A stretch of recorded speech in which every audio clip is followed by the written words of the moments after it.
ये इतना अद्भुत श्लोक है कि इस श्लोकों पर करोड़ों ग्रंथ ने उछावर है। इससे बढ़कर और कोई बात क्या हो सकती है।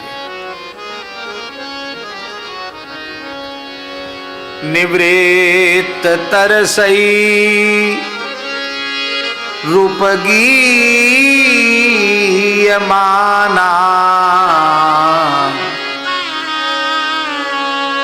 भवौषधा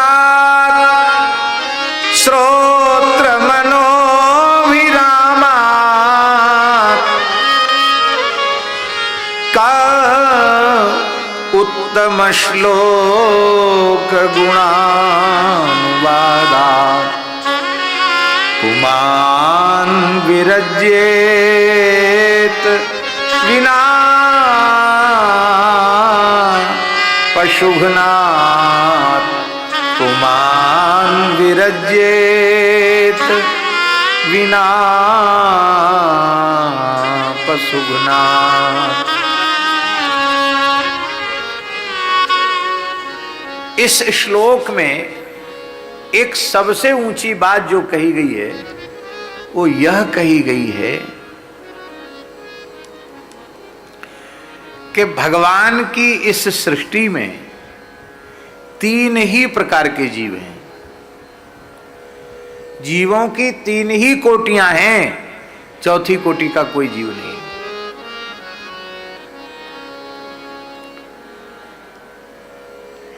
सर्वोत्तम कोटि के कौन है? पहले सर्वोत्तम कोटि का वर्णन है। निवृत्त तरसई रूपगीयमाना,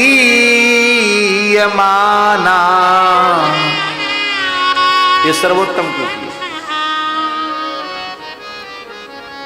और मध्यम कोटि भवौषधात्, ये मध्यम कोटि है। और अधम कोटि जिसमें हमारे जैसे लोग हैं, श्रोत्र मनोभिरामात्,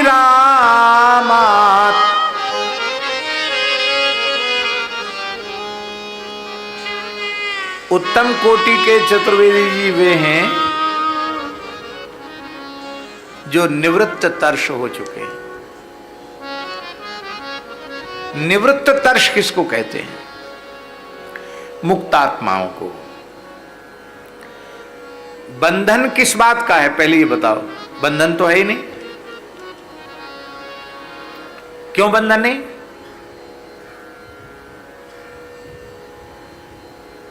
गधे पालने वाले लोग वो क्या करते हैं कि शुरुआत में तो गधे को बांधते हैं और बाद में कहां तक रस्सी लावें, रस्सी टूट गई तो गधे को बांधते नहीं हैं। कान पकड़ के गधा को खींचकर खूंटा तक लाते हैं और झूठ मूठ के बांधने का नाटक करते हैं। उसकी नार झुका के ऐसे ऐसे करते हैं। उसी में वो गधा समझ लेता है कि मैं बंध गया और पूरी रात वहीं खड़ा रहता है। और सवेरे जब उसके गधाशाला से उस गधे को काम पे जाने के लिए उनका मालिक गधे वाला प्रेरित करता है तो उसको धक्का देता है, फिर भी वो हटता नहीं। वो सोचता मैं तो बंधा हुआ हूं। बंधा कुछ नहीं है, न नीचे खूंटा है और न गले में रस्सी है, फिर भी उसे विश्वास है कि मैं बंधा हुआ हूं। तो वो क्या करता है, वो भूल जाता है कि मैंने इसको बांधा था, तो वो फिर चाबुक मारता है। तो चाबुक मारता है तो गधा वहीं उछटता है, ऐसे वहां से हटता नहीं है। तब उसको याद आता कि हटता क्यों नहीं, यहीं छटपटा रहा है। तब ध्यान आता है कि कल मैंने झूठ मूठ का बांधा था, आज झूठ मूठ के खोलने का नाटक भी करना पड़ेगा। और जैसे उसकी कान पकड़ के नार दबा के और झूठ मूठ खोलने का नाटक करता है, फिर गधा को ऐसे इशारा कर तो गधा चल पड़ता है। वस्तुतः हम देह हैं ही नहीं भैया जी।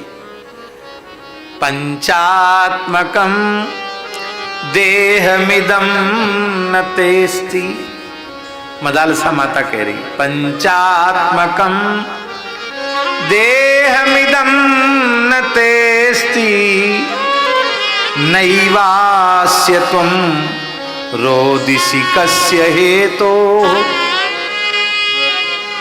तुम शरीर नहीं हो और शरीर तुम्हारा नहीं है, तो हे बालक कस हेतु हो रोदिसी, किस हेतु से रो रहे हो ये तो बताओ। ये हर्ष शोक श्रम जरा मृत्यु ये सब देह के धर्म हैं, आत्मा के धर्म नहीं है। इसलिए जीव न स्त्री है, न पुरुष है, न नपुंसक है, न देवता है, न दैत्य है, न मनुष्य है, न ब्राह्मण है, न चांडाल है, न स्त्री है, न पुरुष है, न पशु पक्षी कीट पतिंग है, न भूत प्रेत है, न ये वृक्षादि वनस्पति है, कुछ नहीं है। ये सब परिचय जो है कि ये देवता है, ये दैत्य है, ये स्त्री है, ये पुरुष है, ये इत्यादि प्रकार का जो परिचय है, ये जीवात्मा का परिचय नहीं है, ये शरीरों का परिचय है। और इस जीव के संस्कृति के चक्र में पड़े रहने का कारण ही शरीर भाव है, देह भाव है। मैं शरीर हूं और शरीर से संबद्ध संसार मेरा है।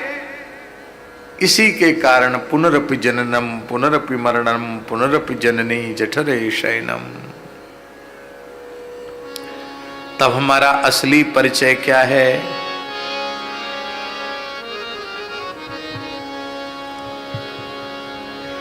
ईश्वर अंश जीव अविनाशी,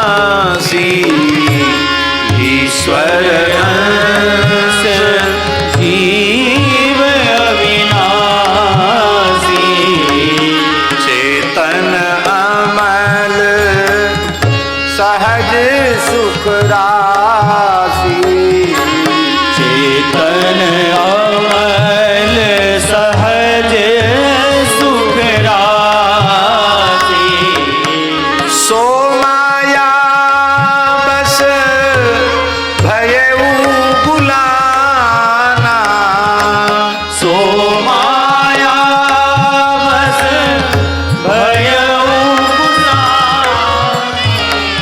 सो माया बस भयउ गुसाई, सो माया बस भयउ गुसाई, बंध्यो कीर मरकट की नाई, बंध्यो कीर मरकट की नाई, बंध्यो कीर मरकट की नाई, बंध्यो कीर मरकट की नाई। तब स्वरूप क्या है? आनंद सिंधु विनय पत्रिका में मध्य तव वासा, आनंद सिंधु मध्य तव वासा, बिनु जाने कसी मरसी पियासा, बिनु जाने कसी मरसी पियासा, मृग भ्रमवारी सत्य जिय जानी, मृग भ्रमवारी सत्य जिय जानी, तह तो मगन भयो सुख मानी, तह तो मगन भयो सुख मानी, तह मगन में जन पान करी क्रय काल जल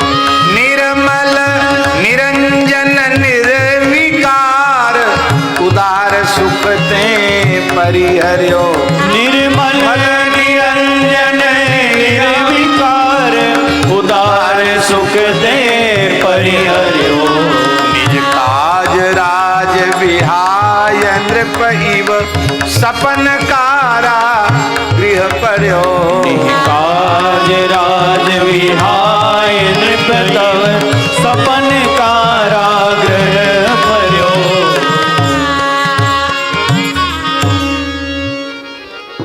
कितने संतों के पानी में मीन पियासी मोही सुन सुनी आवत हासी, कबीर जी का पद है। धुविया जल विच मरत पियासा, कबीर जी का पद है। पर अब देह भाव को स्वीकार करने के कारण ये सारे देह के धर्म हमको व्याप्त हो गए। हम शरीर नहीं और शरीर हमारा नहीं, तो शरीर से संबद्ध संसार हमारा कैसे हो सकता है? ये स्त्री पुत्र भाई बहन पिता माता ये सब हमारे कैसे हो सकते हैं? हम शरीर होते तो ये सब हमारे होते, ना हम शरीर हैं। और जब हम शरीर ही नहीं है तो शरीर से संबद्ध संसार हमारा कैसे हो सकता है?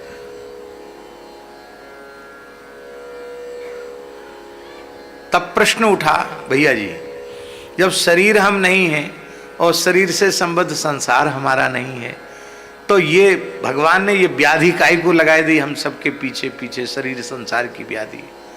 भैया ये शरीर संसारी व्याधि नहीं है, उपाधि नहीं है, ये भगवान ने अत्यंत कृपा करुणा करके उपासना के लिए दिया है। शरीर संसार भोग के लिए नहीं मिले हैं, शरीर संसार केवल उपासना के लिए मिले हैं। पर उपासना की सामग्री को हमने भोग की सामग्री बना दिया, यही हमारी विपत्ति का कारण है।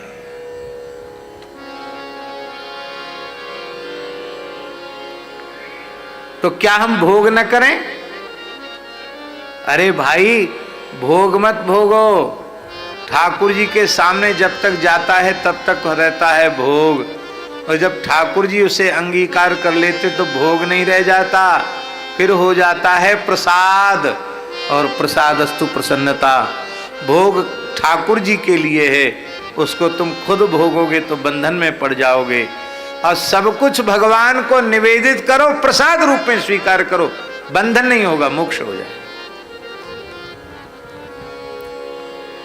तुम ही निवेदित भोजन,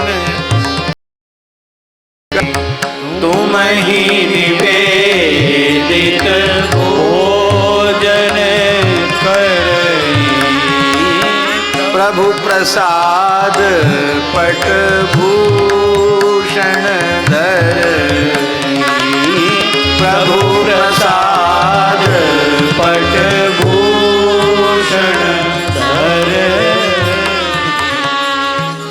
मंत्र जाप नित जपहि तुम्हारा, मंत्र जाप नित जपहि तुम्हारा, पूजहि तुमहि सहित परिवारा, पूजहि तुमहि सहित परिवारा, पूजहि तुमहि सहित परिवारा,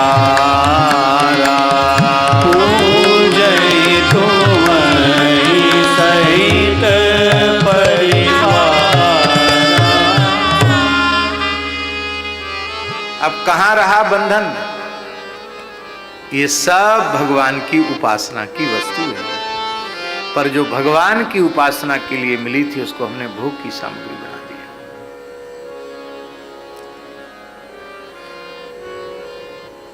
कुछ करना नहीं है भैया जी, ये रहस्य केवल भीतर से समझ में आ जाए, पक्का बैठ जाए भीतर, इतने मात्र से जीवन मुक्त हो जाता है। और जीवन मुक्त का लक्षण यह है निवृत्त तर्ष। निवृत्त तर्ष माने होता है लौकिक पारलौकिक भोगों को भोगने की, उनके संग्रह की, उनके बटोरने की इच्छा का सर्वथा अभाव उसके चित्त से हो जाता है।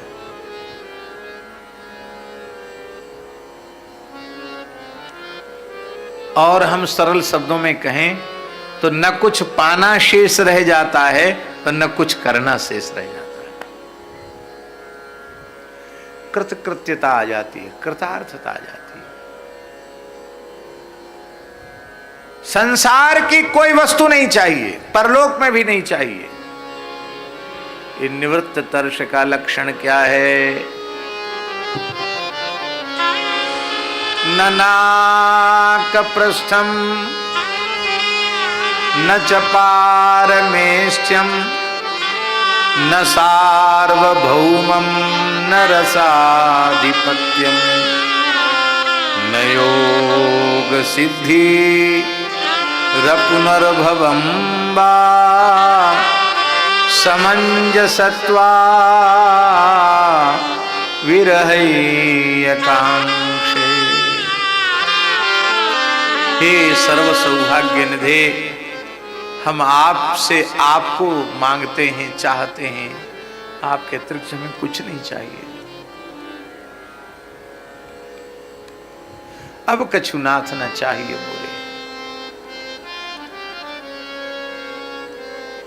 किसी वस्तु की इच्छा न रह जाए, कुछ नहीं चाहिए।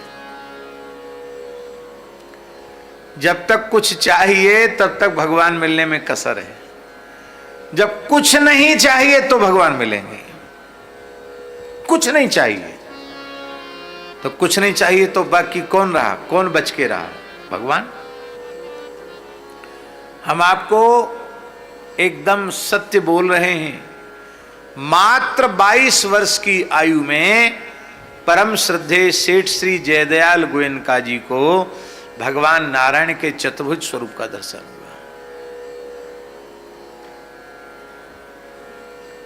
वो कुछ नहीं करते थे। श्री मंगलनाथ जी नाम के सिद्ध संत थे, नाथ संप्रदाय के। उनका दर्शन करके उनके मन में बहुत भावना जगी और वे राम नाम का जप करने लगे। मात्र 22 वर्ष की अवस्था थी, चूरू में ही थे अपनी हवेली में, और उसी समय भगवान ने प्रकट होकर उनको दर्शन दिया। शेठ जी ने पूछा कि प्रभु, मैंने तो आपके दर्शन की भी कामना नहीं की, आप क्यों रीझ कर आए? तो भगवान ने उनको उत्तर दिया कि सेठ जी, तुम्हारी निष्कामता पर न्योछावर होकर हम आए। तुम एक ऐसे व्यक्ति हो कि संसार की किसी वस्तु को पाने की इच्छा तुम्हारे मन में नहीं, परलोक में भी किसी भोग पदार्थ को पाने की इच्छा तुम्हारे मन में नहीं है। तुम्हारी इस सहज निष्कामता पर रीझ करके मैं तुम्हें दर्शन देने आया हूं। गीता प्रेस के संस्थापक जयदयाल जी के जीवन की सत्य घटना है। पूर्ण निष्काम हो जाए, भगवान सामने आ जाएंगे। इसको कहते निवृत्त तर्ष। और ये पूर्ण निष्कामता कैसे आएगी? राम भजन बिनु मीटई की कामना, राम भजन बिन मिटहि की कामना, फल विहीन तरु कबहू की जामा, फल विहीन तरु कबहू की जामा। भजन क्यों नहीं बनता? क्योंकि हर हाल में हमने संतुष्ट रहना नहीं सीखा। बिनु संतोष न काम न साई, काम अचत सुख सपने हुनाई, काम अचेत सुख सपने हुनाई। भगवान के अतिरिक्त किसी भी व्यक्ति वस्तु पदार्थ में यदि आसक्ति है, ममता है, उसको पाने की इच्छा है, तो भगवान नहीं मिलेंगे।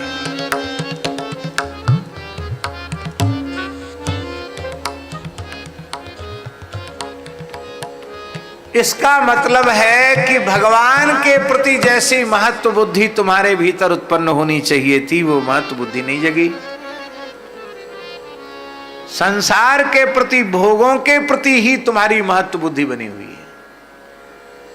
जब भगवान के प्रति महत्व बुद्धि हो जाएगी तो महाराज जी संसार का सारा वैभव मलमूत्र से गया बीता लगेगा। रमा विलास राम अनुरागी, तजत बमन इव नर बड़भागी। इसको कहते हैं निवृत्त तर्ष। श्री सनकादिक भगवान इस कोटि के हैं, श्री सुखदेव जी महाराज इस कोटि के हैं, श्री देवर्षि नारद जी इस कोटि के हैं, श्री हनुमान जी इस कोटि के हैं। आहा, क्या कहना। निवृत्त तर्षैरुपगीयमानात्, ऐसे जो निवृत्त तर्ष महापुरुष हैं सुखदेव जी की कोटि के, वो निरंतर क्या करते हैं? वो निरंतर कथाओं का गान करते रहते हैं, भगवत लीलाओं का, भगवत चरित्रों का गान करते रहते हैं। ये उत्तम कोटि के जीव हो गए। मध्यम कोटि का जीव मुमुक्षु, उत्तम कोटि का मुक्त, मध्यम कोटि का मुमुक्षु। तो मुमुक्षु माने छूटने की इच्छा रखने वाला। किस चीज से छूटना है? हम सब लोगों को भवरोग लगा हुआ है और ये भारी संक्रामक रोग है। ये रोग हम में था नहीं भैया जी, पर जिस मैया ने पैदा किया वह भी संक्रमित, जिस पिता ने पैदा किया वह भी संक्रमित, जो बाबा दादा दादी नाना नानी मामा मामी काका चाचा ताऊ जो भी दुनिया भर के नाते रिश्ते हैं सभी तो भवरोग से ग्रसित हैं। इन रोग से ग्रसित जीवों के कुसंग के कारण हम भी भवरोग से ग्रसित हो गए, जन्मजात ही भवरोग से ग्रसित हो गए।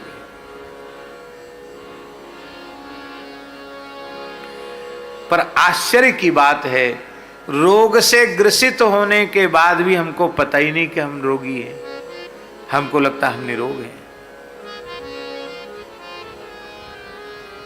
पहले जमाने में ज्यादा लोग चेकअप नहीं कराते थे डॉक्टरों के पास। गांव में कहाँ लोग चेकअप कराते थे? ऐसी कोई बीमारी होगी पधार गए, पता ही नहीं चला कि हार्ट की में बीमारी है कि बीपी है कि क्या है। शुगर की किसी को बीमारी होती थी तो उसको कहते थे शक्कर की बीमारी हो गई। तो भोले भाले लोग क्या करते, बोले खूब शक्कर खाओ, क्योंकि शक्कर सब निकल रही तो खूब शक्कर खाओ। और शक्कर की बीमारी वाला खूब शक्कर खाता, इतनी शक्कर खाता कि जल्दी मर जाता है, सब खराब हो जाता है शक्कर खाते खाते। अब वो सोचता यही कि शक्कर खाने की इच्छा हो रही, मतलब शक्कर की बीमारी है।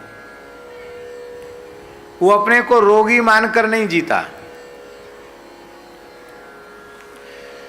आपको शुगर है और आपको पता नहीं, तो आप 10-20 रसगुल्ला 10-20 गुलाब जामुन चटकाने में कोई आपको संकोच नहीं होगा।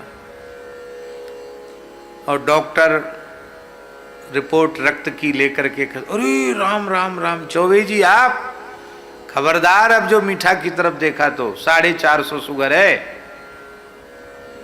अब वह दिन दूर नहीं जो इंसुलिन लेनी पड़ेगी, धीरे धीरे सब डैमेज हो जाएगा। हो चाहे न हो, ये तो भगवान की इच्छा। लेकिन फिर चतुर्वेदी जी चाहे जितना बर्फी लड़ुआ और रबड़ी के शौकीन हो, फिर पंगत में कहेंगे भैया मीठा नहीं खाएंगे, केवल पूड़ी साग दे दो, मीठा नहीं खाएंगे। तो व्यक्ति को रोग मुक्ति के लिए रोग का ज्ञान होना जरूरी है। जब तक रोगी हम हैं यह ज्ञान नहीं होगा तब तक रोग मुक्ति के लिए कोई उद्यम नहीं होगा। दुख की दुर्भाग्य की बात यह है कि हम सब लोगों को भवरोग लगा है। भवरोग क्या है? बार बार पैदा होना और बार बार मरना, यही भवरोग है। ये रोग कितने जन्मों से लगा है बता सकता है कोई? आजकल के वैज्ञानिक तो कहते हैं कि इतने करोड़ साल पहले सृष्टि बनी, सब झूठी बातें हैं। हमारे शास्त्रों में सृष्टि को अनादि माना गया। क्यों? क्योंकि धाता यथा पूर्व कल्पयत, धाता ने ब्रह्मा ने पूर्व कल्प में जैसी सृष्टि की थी, वेद भगवान कह रहे हैं उसी प्रकार की सृष्टि इस कल्प में कर दी। इसका मतलब है कि पूर्व कल्प की सृष्टि से प्रमाणित हुआ, उसके पूर्व कल्प की सृष्टि, उसके पूर्व कल्प की सृष्टि। तो ये सब विचार करने पर स्पष्ट हो जाएगा कि सृष्टि अनादि है। कितनी बार महाप्रलय हो चुके हैं, किसी के पास सूची है? कितनी बार उत्पत्ति हो चुकी, कितने बार प्रलय हो चुके, नहीं कोई ठिकाना, किसी को पता नहीं, किसी को खबर नहीं। ये हमारा पहला जन्म नहीं है, इसके पहले असंख्यों जन्म हमारे हो चुके हैं। ये वर्तमान जन्म यह प्रमाणित कर रहा है कि हमारे जितने जन्म थे वे सब व्यर्थ चले गए। क्योंकि यदि हम कृतार्थ हो गए होते किसी जन्म में तो हमारा वर्तमान जन्म होता ही नहीं। ये वर्तमान जन्म प्रमाणित कर रहा है कि इसके पूर्व के जितने जन्म हैं वे सब के सब तुम्हारे आहा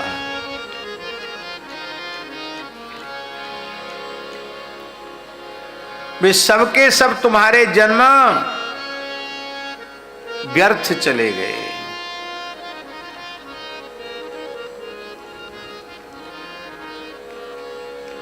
ऐसे ही जन्म समूह सिराने, ऐसे ही जन्म समूह सिराने, ऐसे ही जन्म समूह सिराने, ऐसे जन्म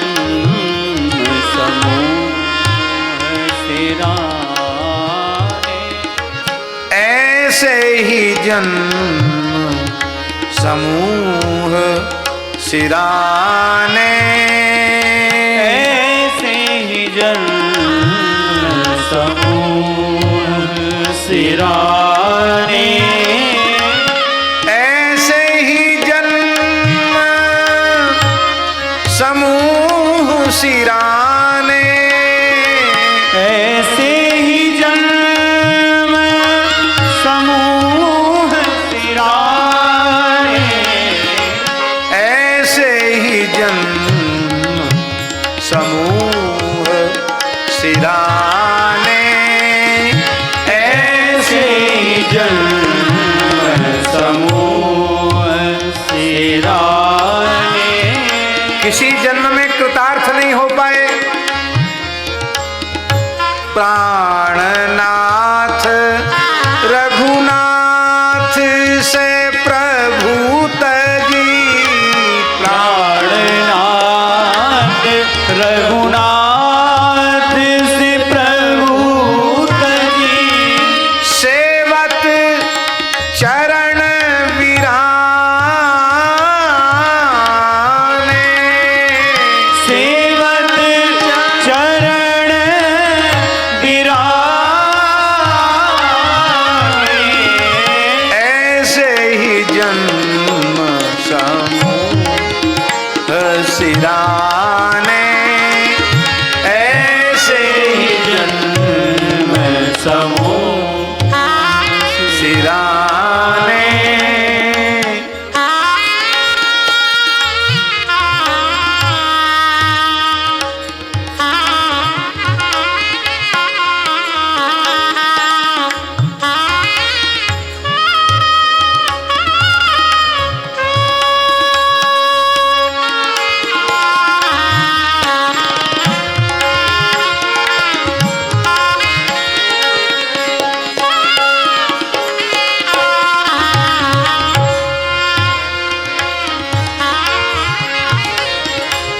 जे जड़ जीव कुटिल कायर खल, जे जड़ जीव एक एक शब्द को सुने। कायर खल, केवल कलिमल साने, केवल कलिमल साने,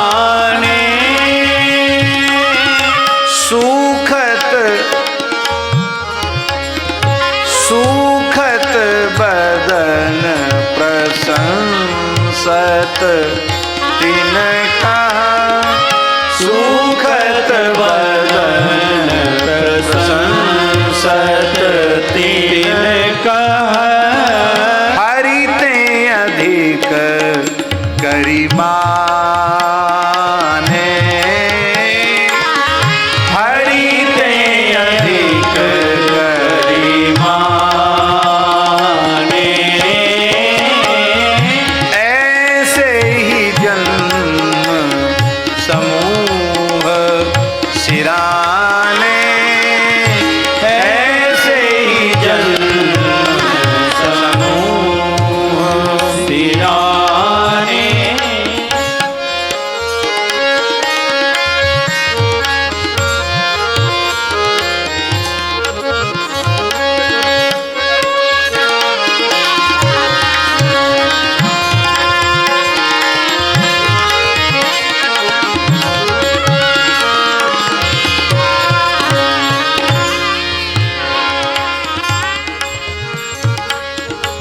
सुख हित कोटि उपाय निरंतर सुख हित कोटि उपाय निरंतर करत न पाए पिराने करत न पाए पिराने सदा मलीन पंथ के जल ज्यों सदा मलीन पंथ के जल ज्यों कबहु न हृदय थिराने कबहु न हृदय दिराने ऐसे ही जन्म समूह सिराने ऐसे ही जन्म समूह सिराने यह दीनता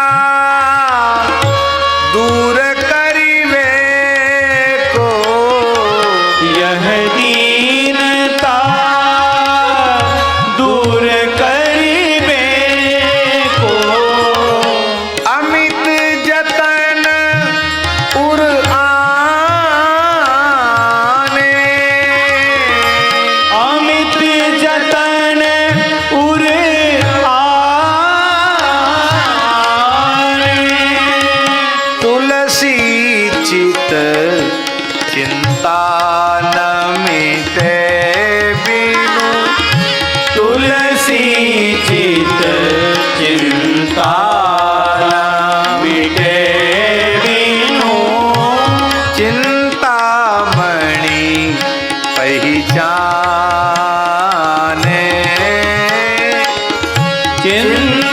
चिंतामणि पहचाने ऐसे ही जन्म समूह सिराने ऐसे ही जन्म समूह सिराने बिनु चिंतामणि पहचाने। तो चिंतामणि क्या है?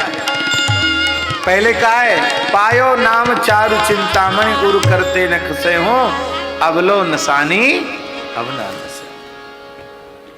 पायो नाम चारु चिंतामणि। आहा क्या कहना। पहले तो ये पता चले कि हम लोगों को भवरोग लगा हुआ है। हमारे करोड़ों अरबों खरबों जन्म बीत गए। ये बात भीतर से पता चले, पक्का विश्वास हो तो व्याकुलता जगेगी कि हाय रे हाय ये क्या हुआ, हमने तो बहुत बड़ा घाटा कर लिया, अब क्या होगा। हे नाथ, हे मेरे नाथ, अब तो उबार लीजिए।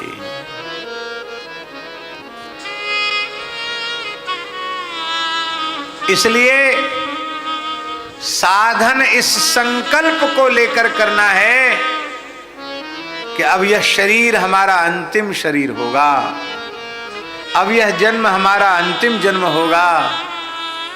जैसे कर्म फल भोग के लिए हमने बारंबार जन्म लिया है, अब हमें दोबारा नहीं आना है, नहीं आना दोबारा, ये अंतिम है। और भैया जी इतनी महिमा है, आप पक्का निश्चय कर लो कि मेरा दूसरा जन्म होगा, दूसरा जन्म नहीं होगा। पक्का निश्चय करने के बाद फिर कोई कामना वासना रह नहीं जाएगी, तो अपने आप दूसरा जन्म नहीं होगा।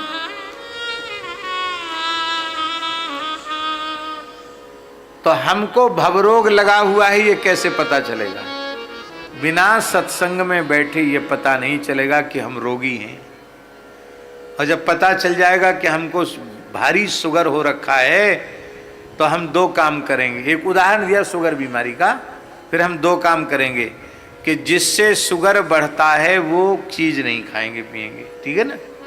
एक तो ये करेंगे, खान पान में संयम, जिससे शुगर बढ़ता वो चीज नहीं खाएंगे। और दूसरा क्या करेंगे, नियमित औषधि लेंगे, जिनसे शुगर बढ़ता वो नहीं खाएंगे, और नियमित दवाई लेंगे। तो रोग रहेगा? रोग नहीं रहेगा, रोग समाप्त हो जाएगा।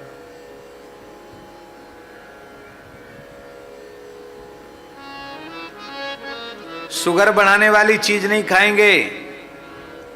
क्या है?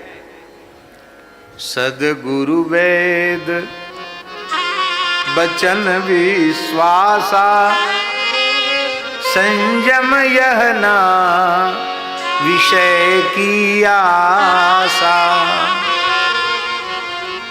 संयम यह ना विषय की आशा।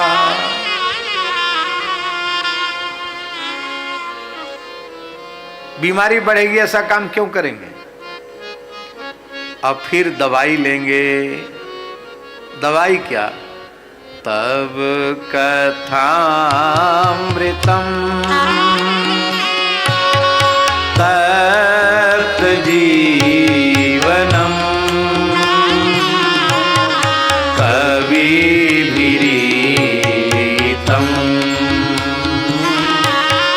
कल्मषापहम्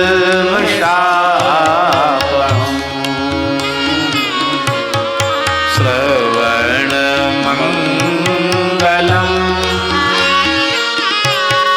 श्रीमदाततम्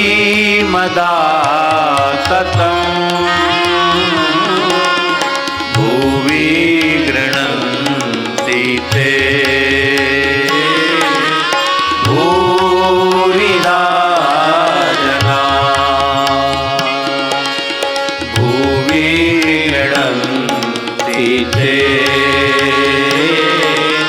भूरिदा जना।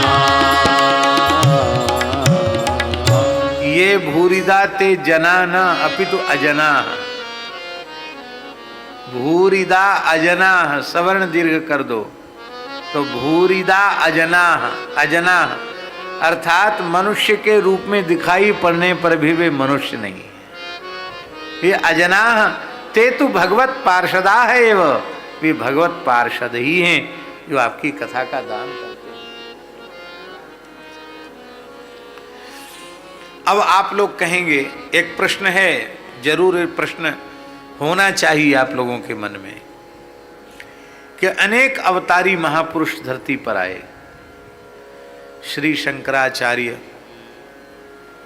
श्री निम्बारकाचार्य, श्री रामानंदाचार्य, श्री रामानुजाचार्य, श्री मध्वाचार्य, श्री विष्णु स्वामी आचार्य आदि आदि, श्री वल्लभाचार्य, ये सबके सब भगवत स्वरूप थे कि नहीं?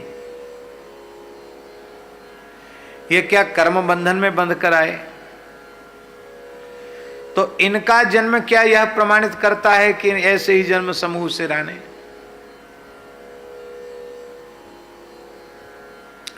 इनको देह बंधन क्यों प्राप्त हुआ?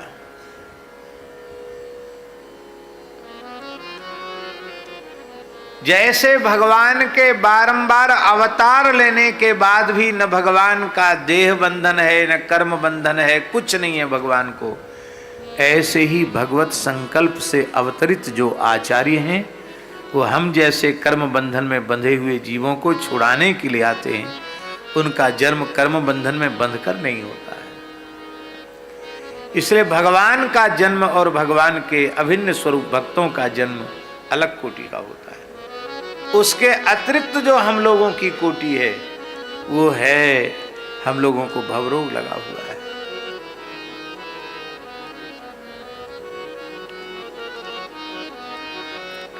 भवरोग से ग्रसित है। तो पता चल गया कि हमको भवरोग लगा हुआ है, तो क्या करें? बोले भवौषधात्। ये भवरोग की एकमात्र औषधि है भगवान की कथा।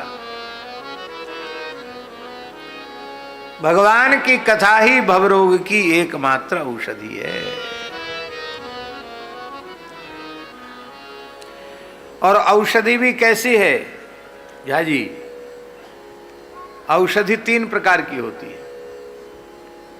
एक भस्मौषधि, एक काष्ठौषधि और एक रसौषधि। इन 3 प्रकार के औषधियों में सबसे श्रेष्ठ कौन सी है? रसौषधि। काष्ठौषधि जो है वो कैसी है? एक छोटी सी बात बताते हैं।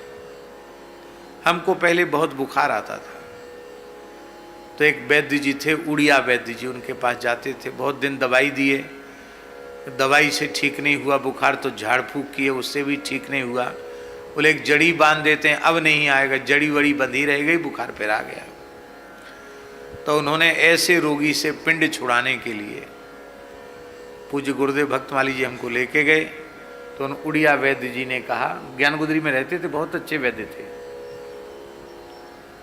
तो उन्होंने कहा अब इसको मत लाया करो हमारे पास, बहुत बुखार आता है इसको।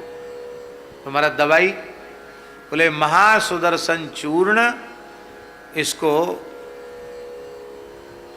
लंबा इलाज बताया, 91 दिन तक, 90 और 91, माने समझ लो पूरा 3 महीना और 1 दिन लगातार इसको खिलाओ। खाली पेट सवेरे, खाली पेट शाम, गुनगुने जल से 1 चम्मच महासुदर्शन चूर्ण। कितना मीठा होता, कभी खाया है आपने? अरे राम राम, इतना कड़ुआ होता है कि थोड़ी देर तक तो मिश्री का टुकड़ा मुंह में डालो तो वो भी मीठी नहीं लगती है, एकदम वो कड़ुआ हो जाता है। और वो महासुदर्शन चूर्ण हमने खाया है ना, इसलिए हम चाहे जितनी कड़वी दवा प्रेम से खा लेते, क्यों? हम अभ्यास हो गया खाने का।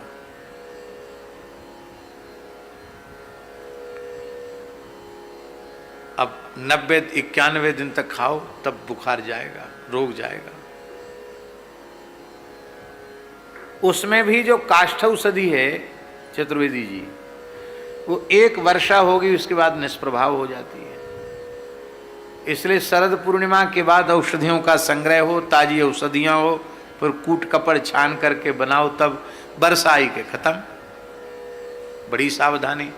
फिर ये परहेज, वो परहेज, यूं मत करो, त्यों मत करो, बड़ी कठिन है तो सस्ती काष्ठौषधि, पर है बड़ी कठिन। लंबे समय तक इलाज चलेगा, है कठिन। तब बोले भस्मौषधि।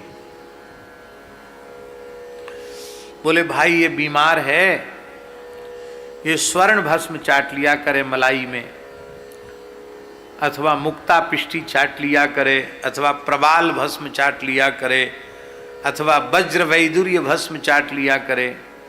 अब बेचारे को रोटी तो भरपेट खाने को नहीं मिल रही है, हैं? रोटी के तो लाले पड़ रहे हैं, और उसको कहो तो मलाई में स्वर्ण भस्म चाट लिया करो, कहाँ से मिलेगी? एक बहुत बड़ी कंपनी वाले का नाम हम नहीं लेंगे, बहुत बड़ी कंपनी, भारत की आयुर्वेद की बड़ी कंपनी वाले लोग, उनको मैंने पूछा, उन्होंने कहा महाराज जी इतनी सावधानी रखने के बाद भी चोरी हो जाती है। स्वर्ण भस्म बनाने वाले इतने चतुर लोग हो गए हैं पैदा, पुराने वैद्य पूरा का पूरा माल गला देते थे। अब बोले महाराज कुछ का कुछ हो रहा है, इसलिए दवाइयाँ जितनी ज़्यादा प्रभावी नहीं हो रही। एक बहुत बड़े कंपनी के मालिक ने बताया, चौबे जी, तो इतना पैसा भी खर्च हो और नकली चीज आवे तो रोग खत्म होगा।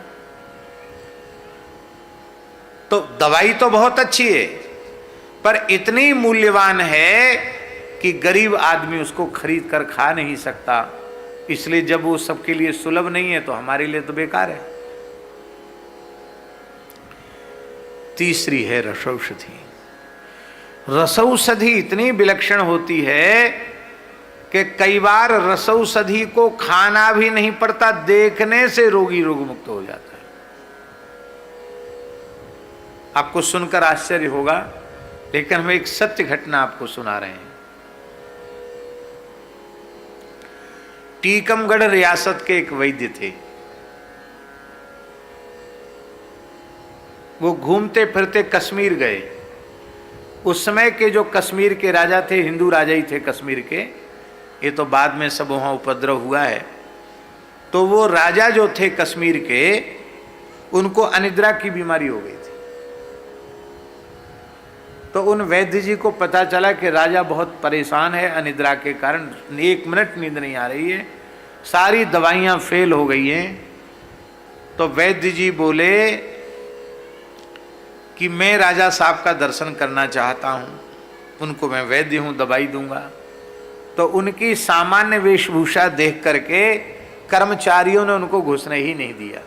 जब बहुत हठ उन्होंने किया तब राजा के सामने प्रस्तुत किया। राजा को उन्होंने पूछा, नब्ज भी देखी।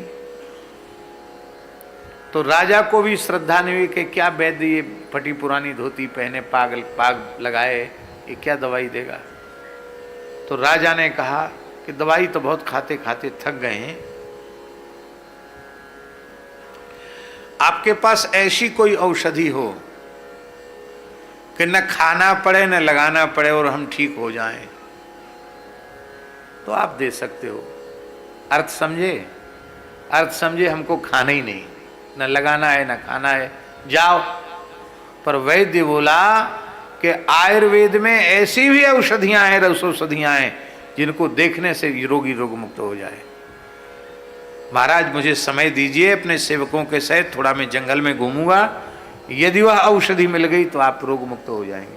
महाराज जी वो घूमे जंगल में, उनको औषधि मिल गई, उसको उन्होंने रस निकाला उसका, वो अंडी के तेल में उसको मथा। वो अंडी के तेल में मथने के बाद राजा के कक्ष में उसको दीपक को रखा और सेवक को कहा कि दीपक जलाकर वहां खड़े मत रहना, नहीं तो तुम भी वहीं गिर जाओगे, सो जाओगे। दीपक जला के भाग आना तुरंत, जैसे बच्चे पटाखा में आग लगा के भाग आते हैं, ऐसे ही वो गया। महाराज जी सेवक तुरंत उसने प्रज्वलित किया, भागा वहां से, और 1 मिनट नहीं हुआ। वैद्य जी ने कहा था दीपक की तरफ देखना है केवल तुमको। महाराज जी दीपक की तरह राजा साहब ने देखा और उनके खर्राटे बजने लग गए, उनकी नाक बजने लग गई, और वैद्य जी वहां से विदा हो गए। बोले हो गया हमारा काम। मैं नाम भूल रहा हूं उन वैद्य का। महाराज प्रताप सिंह जी देव के जमाने की घटना है। उस समय टीकमगढ़ महाराज थे प्रताप सिंह जी देव, जिन्होंने अयोध्या में कनक भवन बनाया, जिन्होंने जनकपुर में जानकी महल बनाया, उनके शासनकाल की घटना है। चौबे जी है।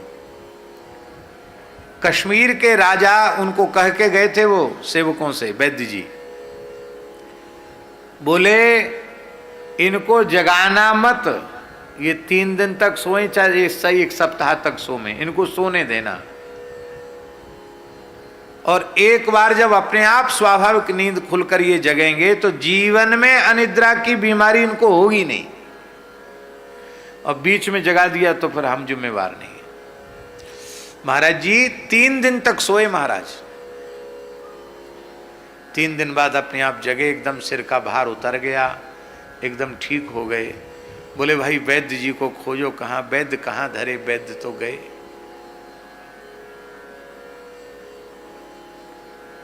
सुनने में ऐसा आया कि कश्मीर महाराज टीकमगढ़ खोजते हुए वैद्य को आए थे और महाराज साहब से कहा था कि उस धन्वंतरी का हमें दर्शन करना है। महाराज जी एक साधारण ब्राह्मण थे वो, उन्होंने कहा रोगी को रोग मुक्त करना वैद्य का धर्म है, मैंने कुछ लेने की इच्छा से थोड़ी तुमको तुम्हारा इलाज किया था, हमको कुछ नहीं चाहिए, एक फूटी कौड़ी नहीं ली। और प्रताप सिंह जी देव के बारे में कहा कि हमारे महाराज साहब का दिया हुआ हमको बहुत है, हमको कुछ नहीं चाहिए। कहने का आशय ये है, रसौषधि ऐसी होती है कि रोगी को निमोनिया हो गया, आजकल की भाषा में कहें डबल निमोनिया, और निमोनिया वाला व्यक्ति, डबल निमोनिया वाला व्यक्ति दही खा ले तो जिएगा कि मरेगा? मर जाएगा जल्दी। और रसायन वाले वैद्य मिले, उन्होंने कहा डबल निमोनिया है, तो उन्होंने कहा क्या खाओगे? तो कुपथ माग जिम व्याकुल रोगी। वो रोगी बोला, वो परेशान ज्यादा था निमोनिया से, बोला हम तो दही खाएंगे। सबके कान खड़े हो गए, दही खा के मरोगे? वैद्य बोले नहीं, इसको दही खाने दो, भरपेट दही ही खाना है, इसको कुछ नहीं खाना, ये ठीक हो जाएगा। और रस, एक रसौषधि की 2-4 बूंद दही में मिला दी और बूरा मिला दी, बोले खूब भरपेट दही खाओ। एक बार दही खाते ही निमोनिया खत्म। दुर्भाग्य की बात है कि स्वतंत्र भारत में आयुर्वेद का सम्मान नहीं हुआ। अभी वर्तमान शासक, वर्तमान शासन में ये इस ओर थोड़ा सा प्रयत्न आरंभ हुआ है। हमारी तो भगवान से प्रार्थना है बाबा कि योग और आयुर्वेद, इसको भी भारत सरकार की शिक्षा में स्थान मिलना चाहिए। प्राइमरी से लेकर स्नातक तक योग भी हो, जिससे लोग स्वस्थ और निरोग रहें, और आयुर्वेद भी हो। आयुर्वेद का स्वाभाविक ज्ञान, प्राइमरी के बच्चे को कितना ज्ञान होना चाहिए, मिडिल वाले को कितना ज्ञान, इंटर वाले को, बीए एमए वाले को कितना ज्ञान, उसके अनुसार एक विषय यह भी होना चाहिए आयुर्वेद का। तो जितने अपने आप को स्वस्थ रखने के लिए जितने आयुर्वेद का ज्ञान है, जरूरी है, उतना जब शिक्षा के माध्यम से हो जाएगा तो ये ऊट पटांग चीजें खा करके, कुपथ्य कर करके लोग अपने शरीर को नष्ट कर रहे हैं, इससे ये देश बच जाएगा। और एक इच्छा तो हमारी ऐसी है कि उसका पूरा होना बड़ा कठिन है, लेकिन कहने में क्या परेशानी है, कहने में कह देते हैं, भगवान कभी चाहेंगे तो पूरा हो जाएगा। प्रत्येक विद्यार्थी का सैनिकीकरण हो, युद्ध की शिक्षा अनिवार्य हो। हर भारतीय मनुष्य को युद्ध की कला में पारंगत होना चाहिए। इतना भयंकर समय आने वाला है, बाहर वालों से भय कम है, भीतर जो दुश्मन बैठे उनसे भय ज्यादा है, और वो सब पूरी तैयारी में है। और कहीं दूसरे किसी के शासन काल में दुर्भाग्य से गृह युद्ध छिड़ा तो बेमौत मरना हो जाएगा। इसलिए हम कहते हैं कि धर्म और राष्ट्र की रक्षा के लिए प्रत्येक हिंदू का सैनिकीकरण होना चाहिए। इजराइल में ऐसी व्यवस्था है, इजराइल में है ऐसी व्यवस्था, वहां का हर व्यक्ति सैनिक है, सैनिक शिक्षा अनिवार्य है। और आपको सुनकर आश्चर्य होगा, शायद पहली बार आप सुनेंगे, या आपने सुना होगा, आपने तो सुना होगा या पढ़ा होगा, सुभाष चंद्र बोस का यह पक्का संकल्प था कि देश के स्वतंत्र होने के बाद हम प्रत्येक भारतीय व्यक्ति को सैनिक बनाएंगे। लेकिन एक सच्चे राष्ट्रभक्त को, एक महापुरुष को बहुत भारी उपेक्षित होना पड़ा, और आज तक रहस्य बना हुआ है कि सुभाष चंद्र बोस का क्या हुआ और स्थिति क्या बन गई इस देश की। धर्म के आधार पर देश का विभाजन हुआ और अब पुनः समस्या बन रही है, पैदा हो रही है समस्या। पहले तो विभाजन ही नहीं होना चाहिए था, अब विभाजन हो भी गया था तो जिस दिन विभाजित हुआ था उसी दिन इसे हिंदू राष्ट्र घोषित होना चाहिए था। हिंदू मात्र को ही मताधिकार होना चाहिए था। और कुछ मुट्ठी भर हिंदू वहां बचे थे, उनको यहां आदर पूर्वक लाते, यहां की भीड़ वहां खदेड़ते, यहां का कचरा कूड़ा करकट सब उधर ही फेंक देते, जहां का था वहीं फेंक देते, देश की सफाई हो जाती, बहुत बढ़िया काम होता। लेकिन नहीं हुआ। चलो, प्रकृति करने वाली है, महासंहार होने वाला है, और तैयार रहना। जो जो गौ माता की शरण में रहेंगे, भजन करेंगे, गुरु महाराज की दया से वे उबर जाएंगे, बाकी तो सब गाजर मूली की तरह जाने वाले हैं।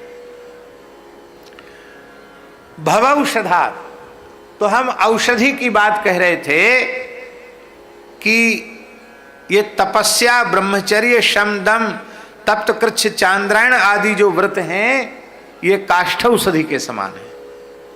लंबे समय तक सेवन करना पड़ेगा। और संयम यह न विषय की आशा, ये कर लिया तो फिर सब गड़बड़ हो जाएगा। और ध्यान, धारणा, समाधि, ये जो है भस्मौषधि के समान है। ज्ञान योग, अष्टांग योग भस्मौषधि के समान है। सब जीवों का अधिकार नहीं है। 5-7 मिनट तो अपने चित्त को हम समाहित कर नहीं पा रहे हैं। हमसे कोई कहे समाधि लगा लो, कैसे लगा लेंगे समाधि? एक शिविर लगा ग्वालियर में,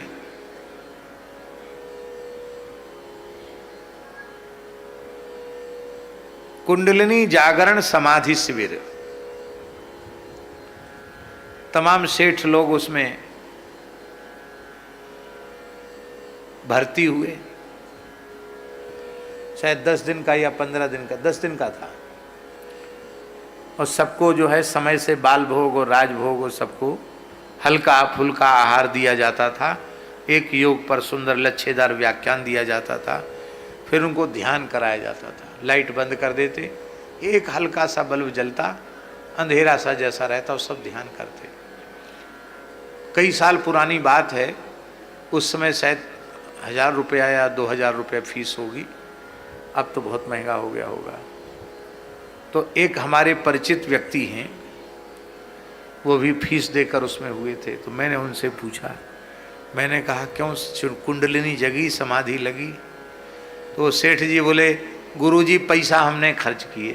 तो दूसरे लोगों से तो हम यही कहते हैं कि सब जग गया, सब हो गया, पर आप गुरु महाराज आपसे झूठ क्यों बोले? नींद बहुत अच्छी आती है। कहे कितने तो बैठे बैठे उनकी नाक बजने लग जाती है। आप समाधि की चर्चा कर रहे हैं।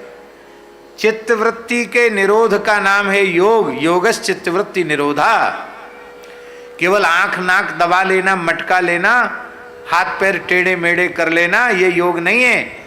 चित्त की वृत्ति का पूर्ण निरोध हो जाना, इसका नाम है योग। योग की सिद्धावस्था है समाधि। ये समाधि शुकदेव जी के लिए, सनकादिकों के लिए तो ठीक है, हमारे जैसे लोगों के लिए ठीक नहीं है। इसलिए हम तो वैसे हैं जो भूखे मर रहे हैं, और हम कोई कहे कर स्वर्ण भस्म रबड़ी में चाट लिया करो, मलाई में चाट लिया करो, हमारे लिए कठिन है। पर ये रसौषधि क्या है? अब हम एक बात आपसे पूछते हैं कि 41 दिन तक चिरायता काढ़ा पीने से बीमारी जाती हो, या मूल्यवान स्वर्ण भस्म चाटने से बीमारी जाती हो, और वही काम कोई ऐसा वैद्य मिल जाए, कहे लियो बढ़िया चकाचक मीठा बादाम का शरबत है और बढ़िया मिश्री पड़ी हुई है, इस शरबत को तुम पियो, तुम्हारी बीमारी का अता पता नहीं रहेगा, खत्म हो जाएगी। तो आप चिरायते का काढ़ा पीना चाहोगे कि महासुदर्शन चूर्ण की फंकी लेना चाहोगे, कि बहुत मूल्यवान स्वर्ण भस्म चाटना चाहोगे, कि बढ़िया ठंडाई पीना चाहोगे, मथुरा वाली ठंडाई? क्या करना चाहोगे आप? भाई रोग मुक्ति जब ठंडाई पीने से हो रही है तो कड़वी चीज क्यों खाई जाए? यही बात है भैया। ये जो गीता भागवत रामायण है ना, ये ठंडाई है। ये रसायन है। इसलिए भवन्ति हृतकर्ण रसायना कथा, कथा को रसायन कहा। मम कर्ण रसूताख्या ही कथा सारम मम कर्ण रसायनम, ये रसौषधि है।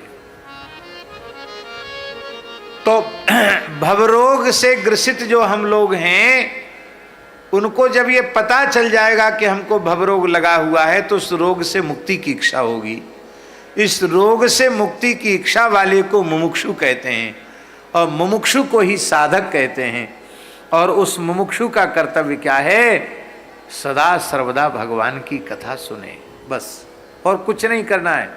ये मीठा मीठा शरबत रोज पीना है, ईमानदारी से बताना, 1 महीने में 1 दिन कम है। आपको कभी ऐसा लगा कि अरे अब तो मन एकदम उचट रहा है, अब क्या कथा वथा सुनना, वही तो कथा है बार बार जो हमेशा गाई जाती है? आपको ऐसा लगा?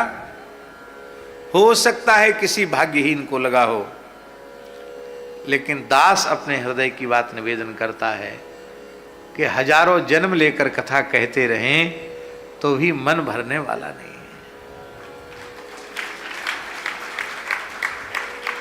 मन भरने वाला नहीं। भवौषधात्, ये भवरोग की औषधि है। ये मध्यम कोटि के जीव हैं। पहली मुक्त, दूसरे मुमुक्षु, और तीसरे हैं बद्ध विषयी जीव। बद्ध को ही विषयी कहते हैं, मुमुक्षु को ही साधक कहते हैं, और मुक्त को सिद्ध कहते हैं। मुक्त सिद्ध जीव, मुमुक्षु साधक जीव, और विषयी बद्ध जीव, विषयी बद्ध जीव। हमारे जैसे लोगों की श्रेणी न तो मुमुक्षु की है, ना ही मुक्त की है, बद्ध जीव की श्रेणी है। और ये बद्ध जीव का लक्षण क्या है भैया जी? कि बद्ध जीव भी कथा में आकर, विषयी जीव भी बैठ जाए लीला में कथा में आकर, तो उसके कान को और मन को अच्छी लगती है। लीला दर्शन करे तो आंख को अच्छी लगती है, ना अच्छी लगे तो लोग क्यों 2 घंटा 3 घंटा क्यों बैठते हैं?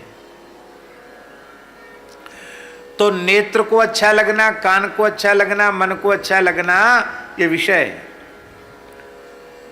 विषयी जीव को भी कथा सुख देने वाली है। हमारे जैसे पामर जीव भी भगवान की चर्चा करके बहुत आनंद का अनुभव करते हैं। इससे लगता है श्रोत्र मनोभिरामात्। और एक विशेष बात है, वो विशेष बात ये है कि कथा के अतिरिक्त कोई ऐसा साधन नहीं जो तीनों कोटियों के जीव का साधन बन जाए। हर व्यक्ति का साधन अलग अलग होता है, एक साधन सबका नहीं बन सकता। केवल कथा ही ऐसा साधन है जो मुक्तात्माओं का साधन बन जाती है, मुमुक्षुओं का साधन बन जाती है, और विषयी जीवों का भी साधन बन जाती है। कथा के अतिरिक्त दूसरा कोई ऐसा साधन नहीं है। और एक विशेषता है कि विषयी जीव कथा में बैठेगा तो विषयी नहीं रह जाएगा, क्योंकि विषय का बोध होते ही वो मुमुक्षु हो जाएगा। तो विषयी कथा में बैठेगा तो मुमुक्षु हो जाएगा, साधक हो जाएगा। और मुमुक्षु होकर कथा में बैठेगा तो निवृत्त तरस हो जाएगा, मुक्त हो जाएगा। और मुक्त होकर जब कथा कहने या सुनने बैठेगा तो कथा कथा नहीं रह जाएगी, कथा भगवत लीला बन जाएगी।